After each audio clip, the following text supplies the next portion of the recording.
I was a contract musician for years, and so I understand what it looks like to use contractors, to be one. And Providence, as you can imagine, had the time where they had, the room full of graphic designers, they had the full-time video crews, they had all of this stuff. But as I look at our gatherings and all of those things, it's like you end up having video crews that are just making videos because they need a full-time job, and you don't necessarily need one in that slot. Or it begs the question: is a video really the right tool to communicate this message, or is there another way? And I'm a big fan of using contractors, but it takes more management. It's a different kind of thing where you're kind of you have to reiterate vision a little bit more often. You have to do a little bit more work editing, but we're not paying for a video crew when we don't need one. Well, this is episode 125 of the Missional Marketing Podcast.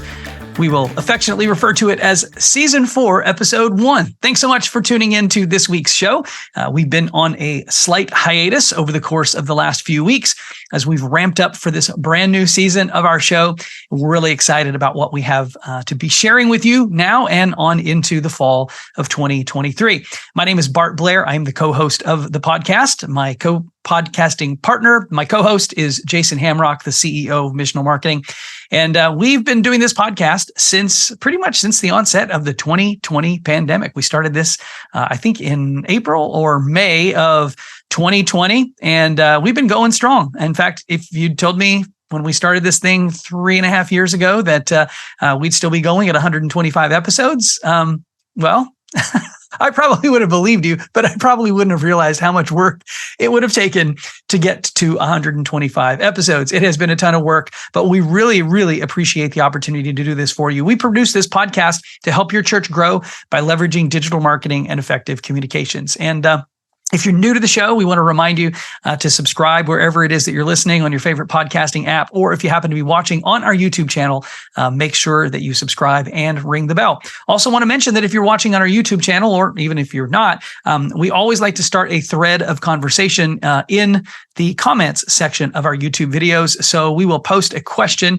at the top of the comment section of this podcast episode on YouTube, and would love to hear back from you. Let us know what your thoughts are, what you're learning, what we might be able to do to help you learn even more about church marketing, church communications, and the digital efforts that we use to reach more people for Jesus. Well, I got a couple of announcements, a couple of things that I wanted to share with you before we get into today's episode. First thing that I want to remind you of is this episode is dropping in early August, that the Church Communications Conference is coming up in September in Nashville, Tennessee. The dates for that are September 21st and 22nd in Nashville. And we're going to include in our show notes of this podcast episode a link to the Church Communications Conference page on our website, where you can learn a little bit more about that. The URL for that is actually churchcommunications.com/conference. Jason Hamrock, our CEO, and Katie Allred will be hosting the event. And I had an opportunity to go last fall. It was a fantastic event, and I'm sure it's going to be even better this year. A bunch of our team members for the Missional Marketing team will be there.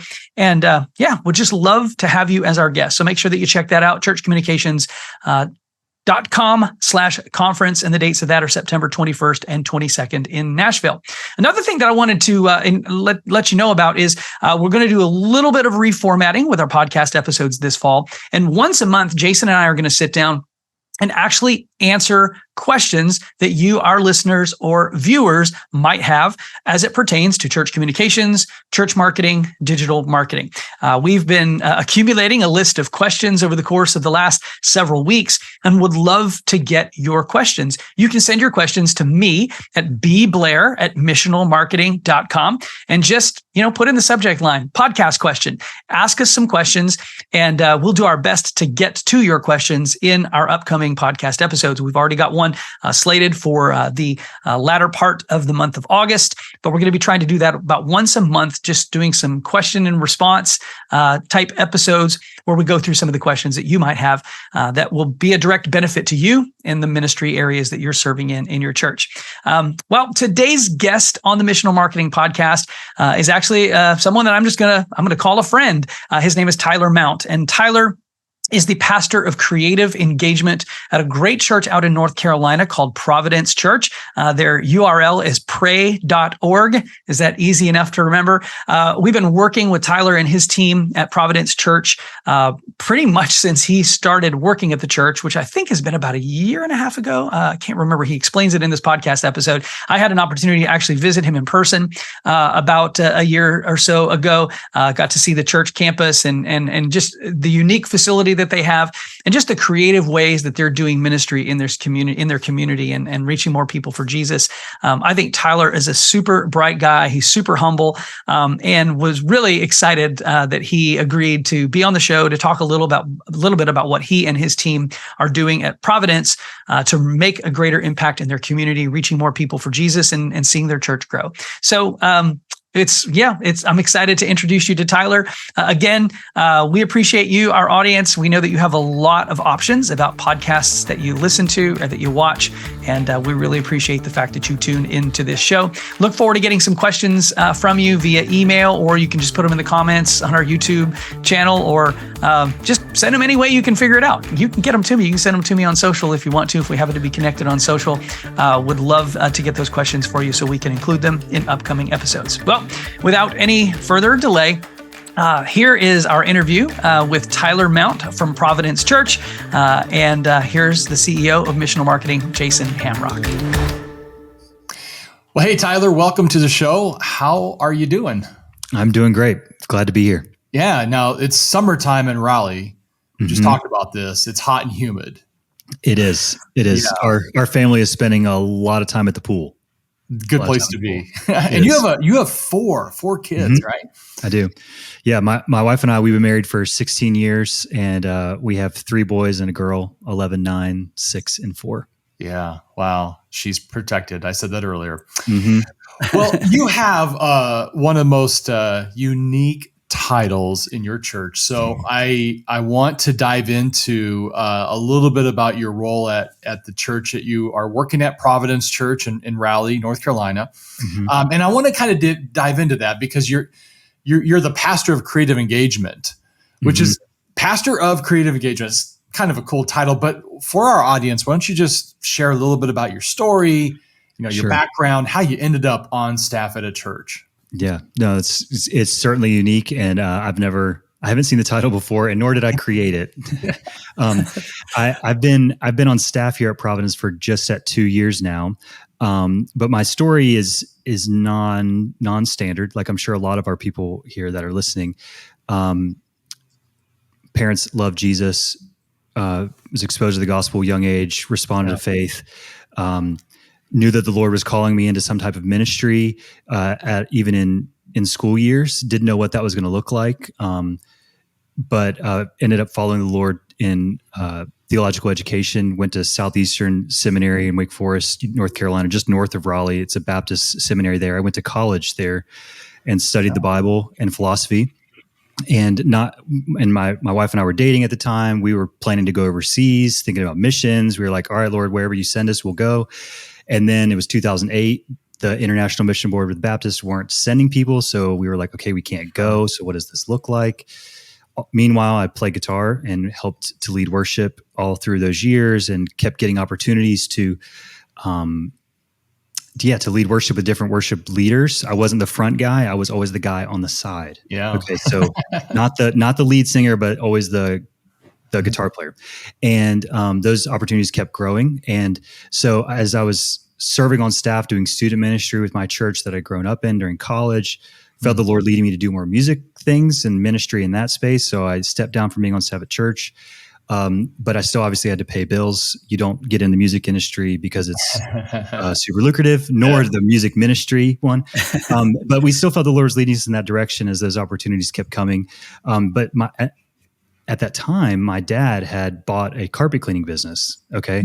And so I worked with my dad in this carpet cleaning industry, which paid my bills, and had a boss who believed in my gifting and calling, and he fueled my ability to be gone for chunks of time because I was going on tour or whatever. Yeah. And which was super, super unique. And so for over 10 years, I was scaling up a business in a small service industry in a market here in Raleigh, learning marketing, learning customer service, learning communication. And then I was also traveling most weekends. And I was not only playing guitar, but I grew into doing all the financial management, all of the booking, all of the contract negotiation, all the kind of business side of what it meant to run a ministry. So I was in this business and ministry space. And then COVID hit. And as many opportunities were changing for my ministry, I was realizing that I was doing the business in order to fulfill the calling on my life as somebody called to do ministry. And so it begged all these questions. Okay, so if I'm not able to go do the ministry that I thought I was called to do, should I stay in this business space? And for us, my wife and I, we felt led to explore what ministry all in was going to look like. And our church family encouraged the same. Other friends were like, hey, I think you should look at church jobs. But my background was weird. It was non-standard. I hadn't been. You could have a church with really clean carpets, like the cleanest carpets of any church in the country, probably. That's right. And we exactly. And at the same time, I had 4 kids, and at the same time, I felt well educated. Okay, studying at Southeastern, the thought of going back to get an MDiv, to then try to get that professional degree, to hop into some type of pastor role just seemed crazy. And talk to other headhunting firms. They're like, hey, I think you should be looking into an executive type role that kind of marries some of your background. So started a conversation with some of the people at my church, even, and then, long story short, this job opened up here, but it didn't seem probable because I was late in the game. And so then we were looking all over the country, and then we got to stay. We were already attending Providence, and this role, I don't think couldn't be more tailor-made to my background. So as the pastor of creative engagement here at Providence, I oversee our worship teams, our production teams, and our communications teams. Wow. Yeah. Those things. So that's really interesting, because I think if you're typically overseeing those 3 areas, you probably have strength in one, and you're like, yeah, I lead the other 2. They tend to go hand in hand, all those 3 combined. And that's a good thing or a bad thing. It depends on the church. And from what you're sharing with me earlier, Providence is a little bit of a different church than your typical, Baptist church. So talk to us a little bit about Providence. What makes it different? You're in Raleigh, there's tons of churches, like Walgreens. There's one on every corner. Yeah, right. So there are a lot of churches. Yeah, tell us a little bit about Providence. Yeah. We, Providence is an amazing place, and it was, started in our founding pastor's living room, and they moved into, I don't know all the exact history. We're about to celebrate our 45th anniversary in the fall, cool.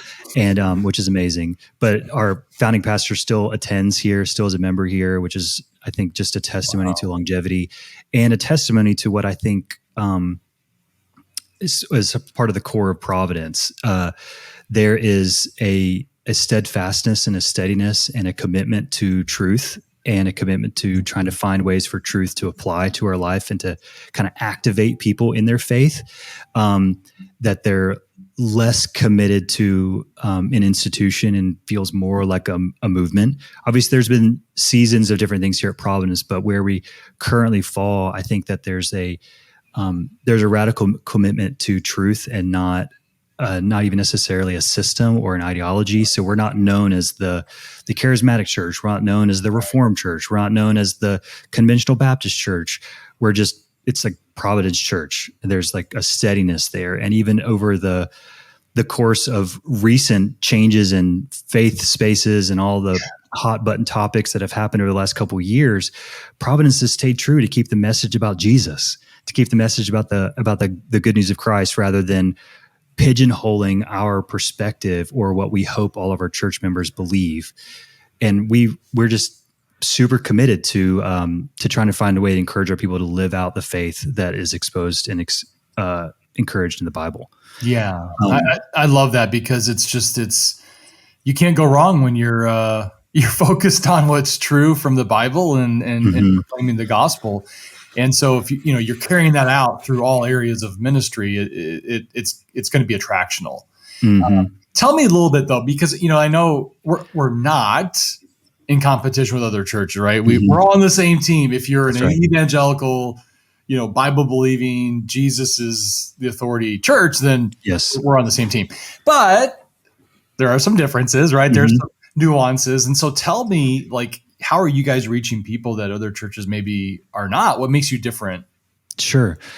I think that part of the core of what we do in ministry is we really do want to create a warm and welcoming environment for everybody, rather than an us versus them scenario. Like we really want to look through the lens of our moments or experiences that, like, even if you haven't been to Providence before, you kind of know what you need to do or where you should go, or that kind of first impressions piece of the puzzle. And we think about radical hospitality here a lot, that people would be welcomed, right from the beginning.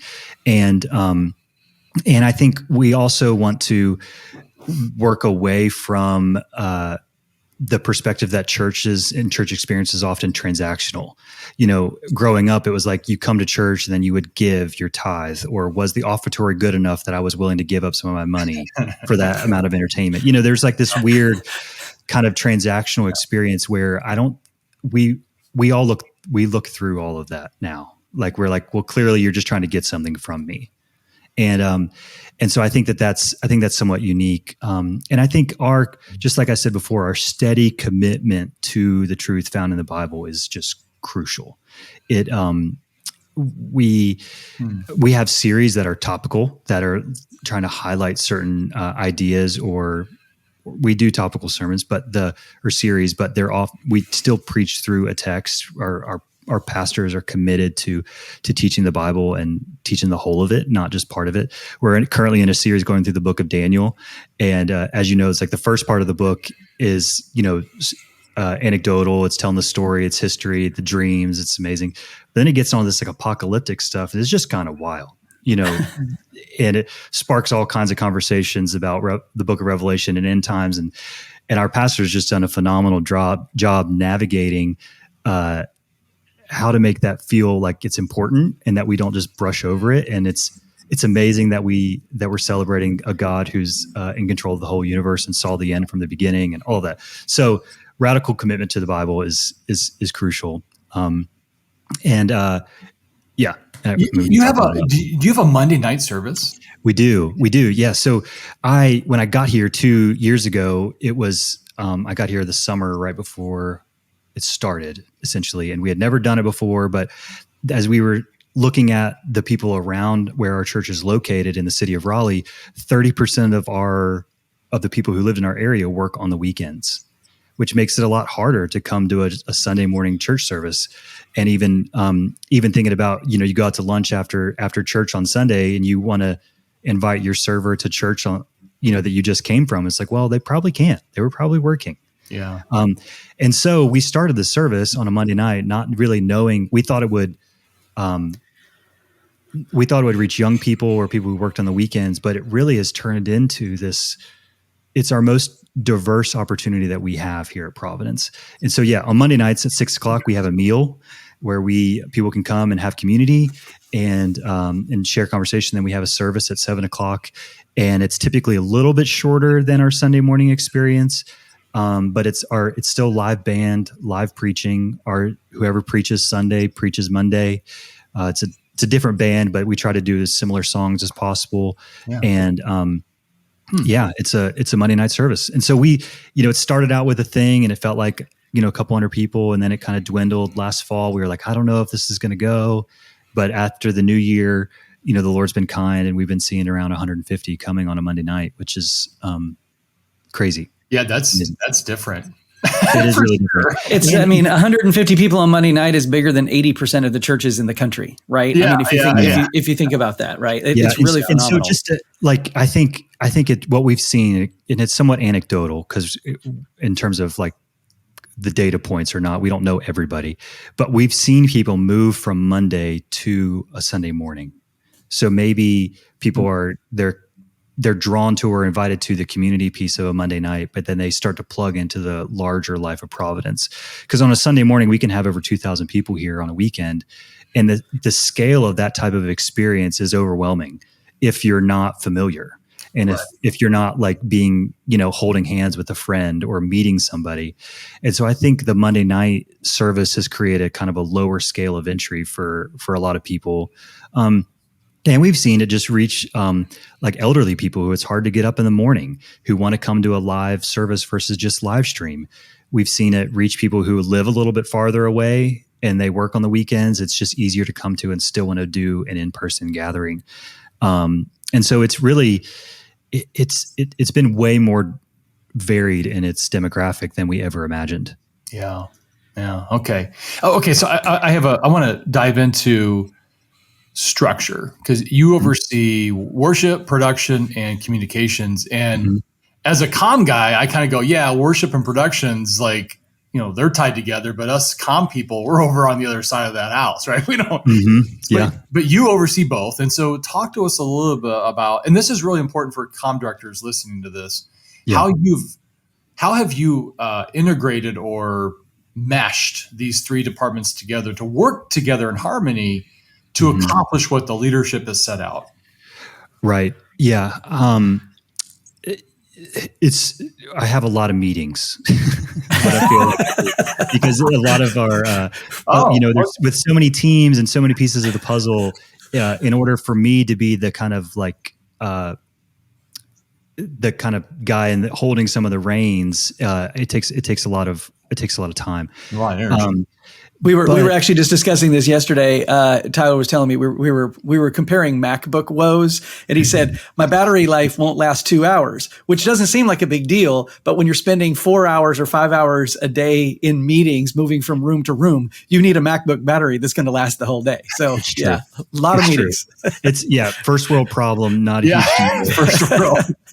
But I'm grateful that the IT guys said, it's time for you to get a new computer, and I said, okay. Yeah.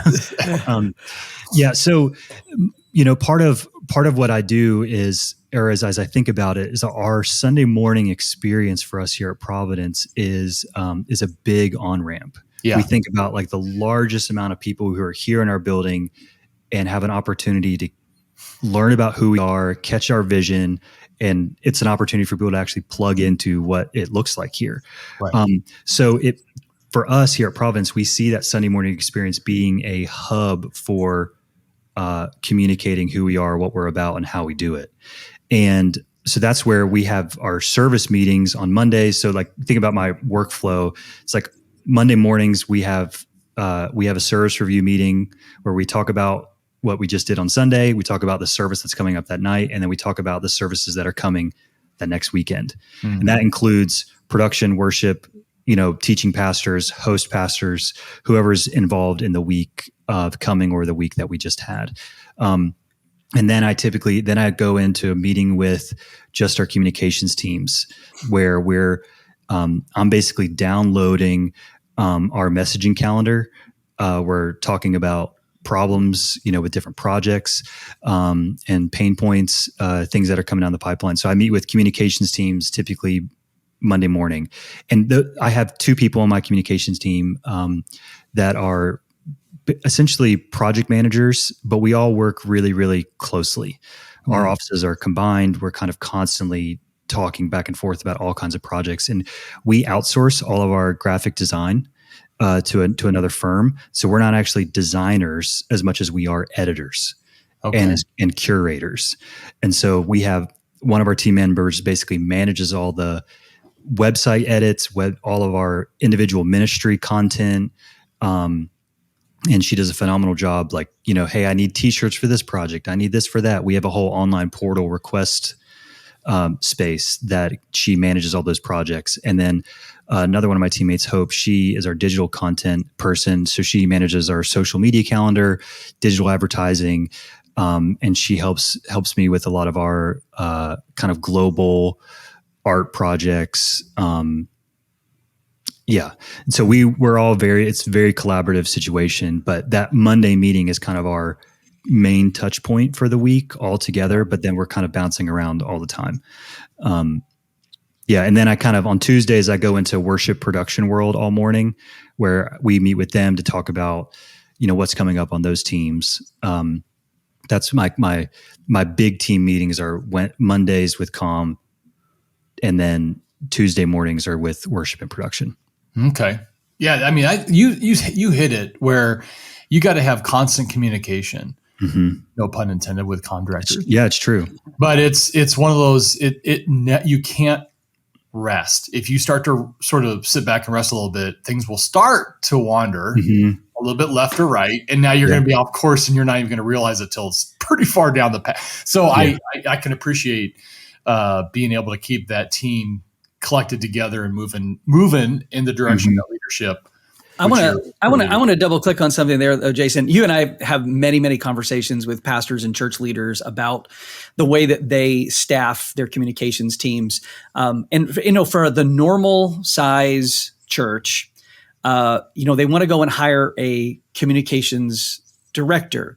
And I've walked this journey with churches, and they're like, okay, I need somebody who can do graphic design and write copy, and they're an expert in After Effects and Adobe Premiere, and they can do all of these different things. And I think what Tyler just hit on is actually really, really important for pastors and church leaders to hear. The best comms directors that I have an opportunity to rub elbows with are not necessarily the most creative people. They're not necessarily the people who are the experts in the Adobe Creative Suite. They are the best project managers, project coordinators. They can take 40 different things that are flying at them all at the same time, and they can get those things done and get them done in the timeline in which they need to be done. Whether that means finding volunteers in the church that can actually help support those things, whether it's web updates or graphic design or creating social media content, or they're outsourcing it, right? It's that project management piece that is just so crucial. And the larger the church gets, project management is easier to scale than it is to scale a communications team if the people on your communications team are all technicians. So I just thought that was really an interesting way that you describe your team and really the gifting that all of you have. You wouldn't consider yourself a graphic designer, but good graphic design when you see it. Yeah, and I think that's actually what's really special about our team is that we all are younger, so I think that helps with this, even when you think about the type of people that we're trying to reach, and that our leadership's not afraid of that. I think is important. We certainly don't have the secret sauce on doing it perfectly. We're certainly still learning. But I was a contract musician for years. And so I understand what it looks like to use contractors to be one. And Providence, as you can imagine, had the time where they had, the room full of graphic designers. They had the full-time video crews. They had all of this stuff. But as I look at our gatherings and all of those things, it's like you end up having video crews that are just making videos because they need a full-time job, and you don't necessarily need one in that slot. Or it begs the question: is a video really the right tool to communicate this message, or is there another way? And I'm a big fan of using contractors, but it takes more management. It's a different kind of thing where you're kind of you have to reiterate vision a little bit more often. You have to do a little bit more work editing, but we're not paying for a video crew when we don't need one. Right. And I think, and again, that our graphics production company, I inherited this situation. It wasn't all mine, but I agree with it. And I'm a fan of not having designers that are just sitting around, because you don't always need a ton of work done. When it comes like right now, or once we hit August, all these ministry things are popping up. We're going to need so much more content than we do in June. And when we get closer to Christmas or Easter, there's like all manner of stuff. And I love the ability of, coordinating with a designer and be like, I don't like this.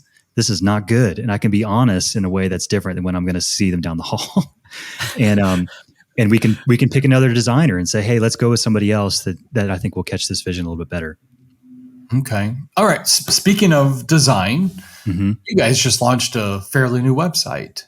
We did. Right? What's the URL? It's pray.org. That's crazy. It's amazing. I mean, I don't know how y'all landed on that one, but well done. Yeah. So pray.org. Yep. Go check it out. Pray.org. Okay. Yeah. So you built this website and you had some objectives in mind. And one of them was you guys wanted just like more engagement. Mm-hmm. And I want you to define, what does that mean? Because every church has got a website. Some better than others. But you would want more engagement on your website. So talk to us about that process. What does that look like? Define more engagement. And now that it's launched, what are you hoping that it's accomplishing for you? Right. So the project of redoing the website was one that was birthed out of a realization that our website was built for our own people as a catalog of services. It was built through the lens of our discipleship, assimilation plan. Would you connect, grow, serve, or go? And that was like the architecture behind the website, which was not bad because it was set out to do what it was supposed to do. Yeah. But then after working with Missional Marketing and even starting digging into the analytics of our website, we learned that every month between 60 and 70% of our website traffic are brand new visitors to our website who have never been on pray.org before. And so when you start thinking about that from a missional perspective and from an opportunity to reach people, it totally changes the underlying assumptions that we wanted to work with the website. And so we wanted to try to imagine an environment that would move people to action to plug into our community. Okay. And so our hope was we wanted to promote the events. We wanted to promote opportunities to engage in our ministry more than we did on our previous website. And we wanted to promote a lot of resources. You think about, we want to be a trusted source for truth for living. Yeah. So we want to figure out a way to extend the shelf life of our pastoral content. All of our teams are writing all this stuff all the time. That's good stuff. And even if they're videoing it or recording it, or just, we got to figure out a way to extend the shelf life of this work because it is helpful. And basically play the long-term investment game of creating content that people would trust, and then hopefully build enough trust in a digital space to move them into actually plugging into our community.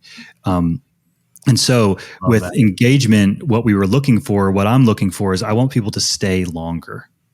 Yeah. I don't want people to bounce off of a page. I want them to find something else that they want to learn about. And hopefully they'll trust us more and they'll plug in somehow. And so this is very phase one, where I've got a lot of vision for what it could be, but we actually don't know if it's going to work. When we were working with the company who helped us build it, Artillery Media, they've been phenomenal trying to take this vision and run with it with us together. And there was no archetype for it.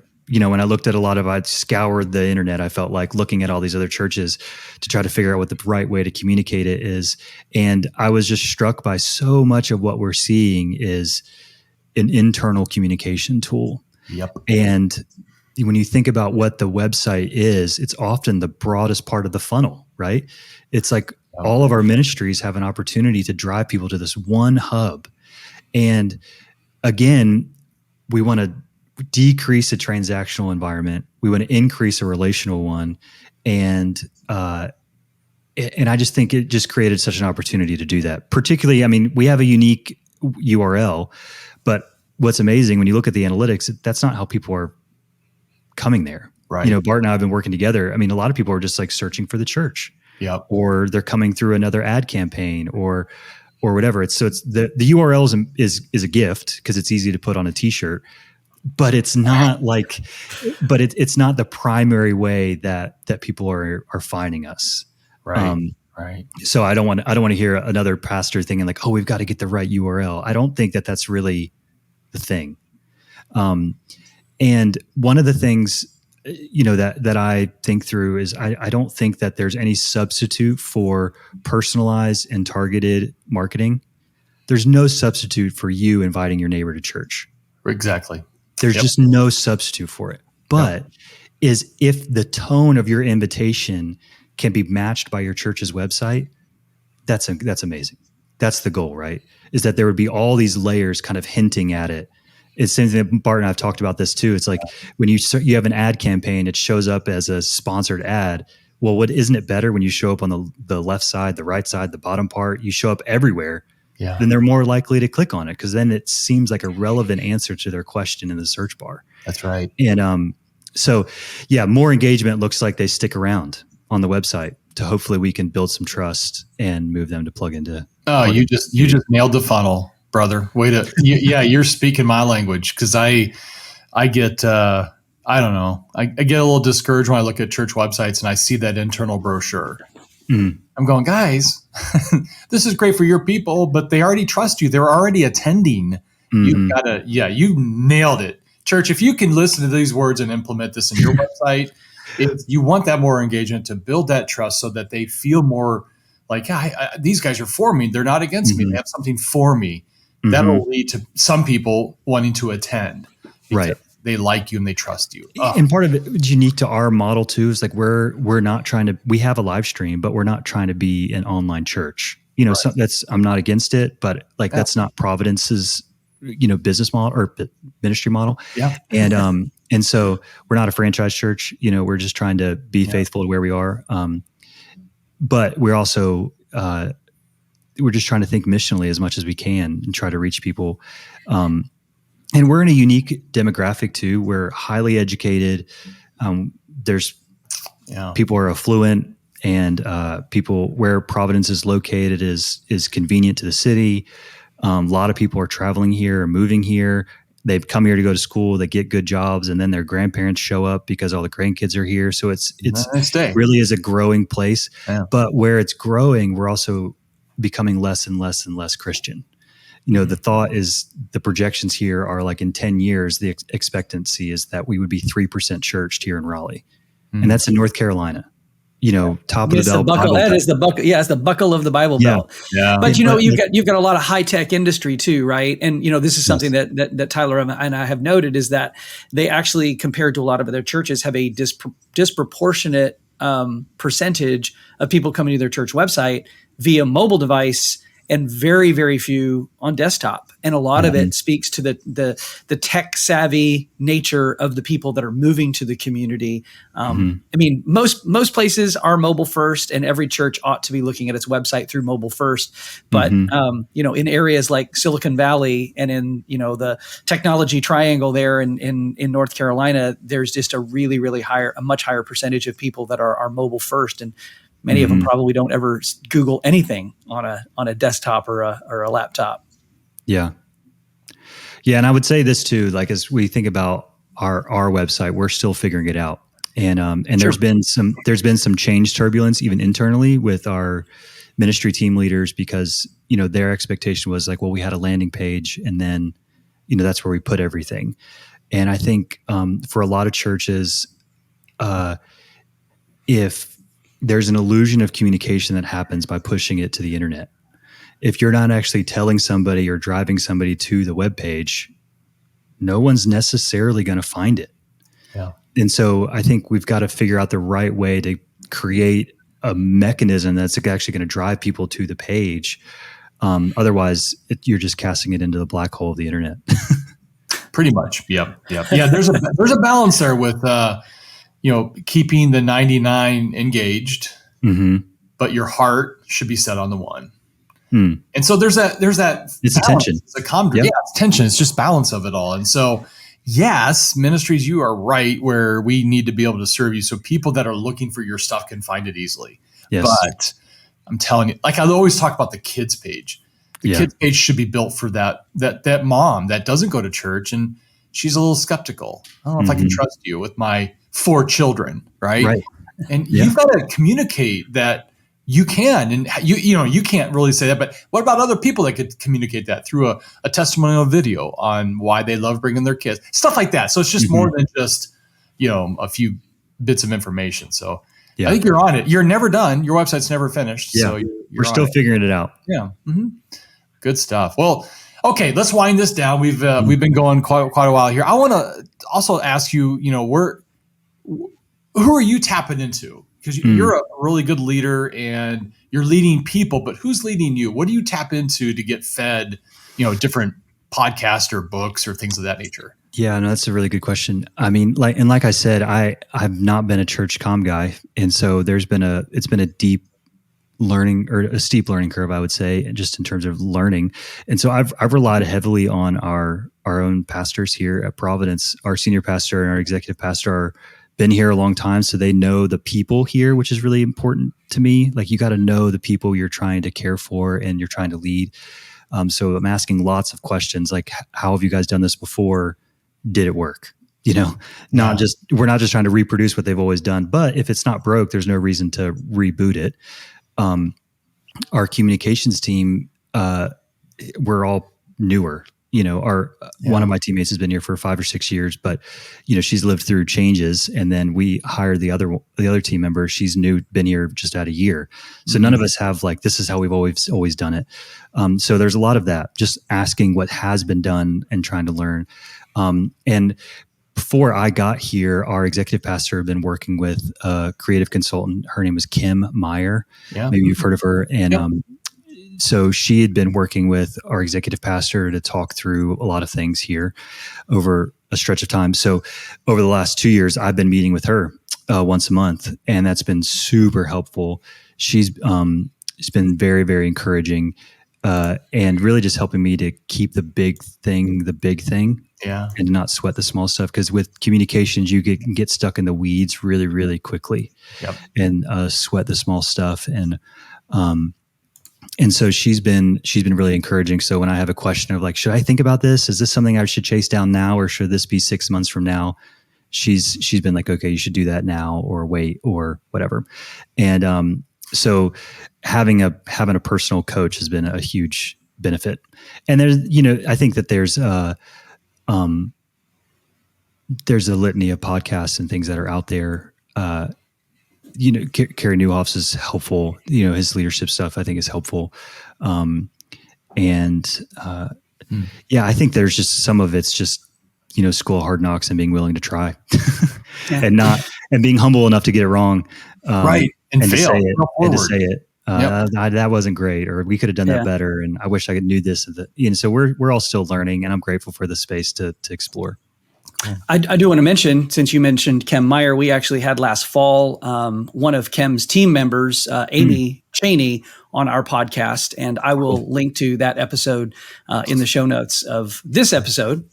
Just because Amy is I reached out to Kim and said, "Hey, you want to be on our show?" And she said, "Amy is who you want to have on your show." So Amy is a super, super sharp leader and coach and part of Kim's team. So we'll link to that in case anybody wants to kind of tap into that resource in a little deeper level.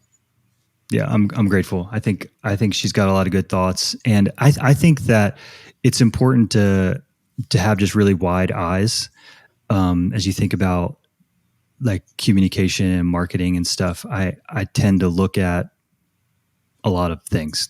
You're watching TV, you're looking at ads, or you're looking, you get a catalog in the mail. I'm kind of always cataloging. You're putting different images in your banks of images in your head, and you need to be careful. You need to be really wise. You're not just digging around for junk, but at the same time, when you see something that's true, good, or beautiful, it's put it somewhere where you can find it again. Wow. And so I think making sure you're in tune with your people you're meeting and reaching, and then trying to if it speaks to you, then there's a sense in which, well, maybe you should find a way for it to live somewhere else to help reach other people. Yeah, that's a good point. Yeah. Good. Okay. Well, Tyler, thank you for carving out some time. Sure. I know between your meetings. That's right. Hopefully your laptop stays alive here, but, man, we really appreciate you coming on the show and just sharing your heart and allowing us to kind of peek behind the curtain with Providence and what you got going on. So really appreciate you. Thank you. Yeah. Glad to be here. Tyler, if anybody is curious about connecting with you, maybe they have some follow-up questions or would like to know a little bit more about some of the strategies and some of the things that you're doing, how can they connect with you? Yeah, probably the easiest way is just to email me. You can go to pray.org and find me on the staff page, or my email is just Tyler, Tyler, .mount, MOUNT, my last name, @pray.org. It's a very easy URL It's easy, to right? remember. I mean, Yeah, very, very it's a easy. gift. You try, every time we have to renew that URL, we've had to renew it since I've been here. It's like there's a little bit, we don't want to mess this up. Don't want to mess this up. Make sure you get that right. Yeah. Hey, well, thanks for being on the show, Tyler. And for those of you who have actually made it all the way to the end of this episode, thanks so much for tuning into the show. We appreciate your time, your attention, and we really hope that you've been blessed by this conversation that we've had with Tyler. Just a quick reminder that if you haven't yet subscribed, wherever you're listening or watching the podcast, make sure that you do that. If you're watching on our YouTube channel, engage with us. We'll post a question at the top of the comment section, and we'd love to know what your thoughts are. Give us some feedback. And if there's anything that Jason and I or any of our other capable coaches at Missional Marketing can do for you in your church, just let us know. You can click over to the Missional Marketing website at missionalmarketing.com, which isn't quite as short as pray.org, but it should be pretty easy to find. Missionalmarketing.com, go to the contact page, and you can schedule an appointment with one of us. Thanks again. God bless, guys.